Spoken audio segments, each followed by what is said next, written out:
ça a commencé dans les rues de Belzunce.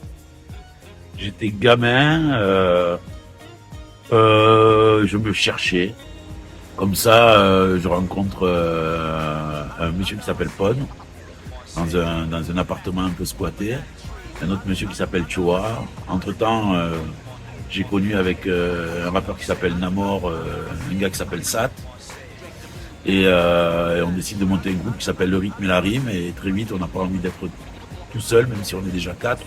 On a envie de grandir les rangs. Et on entend parler d'un groupe qui s'appelle Black White, fin fond du panier.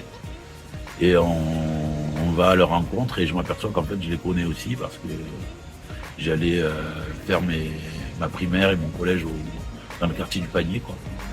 Collège du Vieux-Port et à Poisson-Moisson.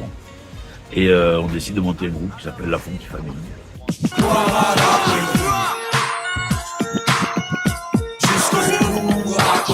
Ambiance scandale, danse de vandale, ça d'où vient la chaleur? On arrive vite à faire des petits concerts au Café Julien.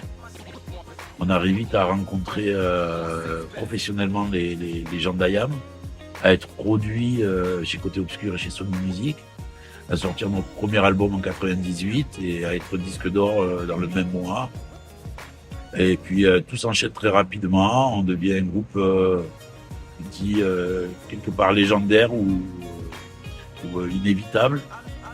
Et par l'amour de la musique, l'amour des gens, de notre ville, de notre identité marseillaise, on va diffuser ça à travers la France, l'Europe, le monde.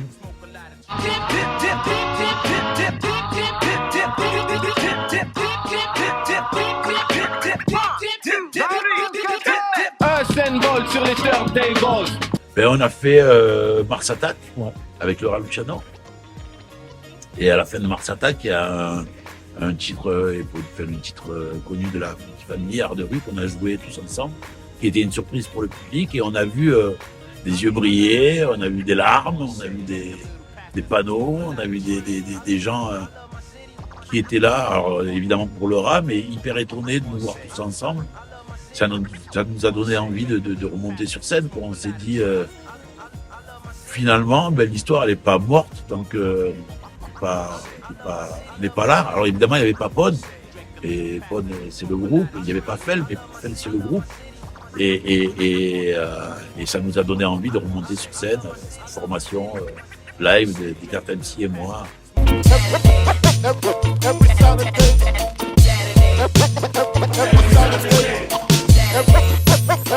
J'ai continué à faire des concerts, des soirées, des premières parties de gens reconnus et moins connus, Kendrick Lamar, Public Enemy. J'ai travaillé avec Al Capote, avec X-Men, avec Faflarage, avec Soprano, LCH quand il n'était pas connu.